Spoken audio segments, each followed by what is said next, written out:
खामगाव शहरात पुन्हा अतिक्रमण हटाव मोहीम। खामगाव शहरात आज जून 15 रोजी सकाळी 6 वाजेपासून अतिक्रमण हटाव मोहिमेस सुरुवात झाली आहे। यंदा सामान्य रुग्णालय ते जलंब नाका रस्त्यावरील अतिक्रमणे हटविण्यात येत आहेत।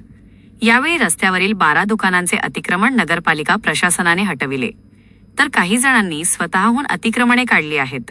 ही मोहीम दुपारी 1 वाजेपर्यंत राबविण्यात आली। खामगाव नगरपालिकेचे मुख्याधिकारी डॉक्टर प्रशांत शेळके यांच्या मार्गदर्शनाखाली उपमुख्याधिकारी देवक्ते यांच्या नेतृत्वात अतिक्रमण निर्मूलन पथकाने सदर कारवाई केली। यापुढेही ही कारवाई सुरू असणार असल्याची माहिती देण्यात आली आहे। विशेष म्हणजे यावेळी पोलीस बंदोबस्त नव्हता।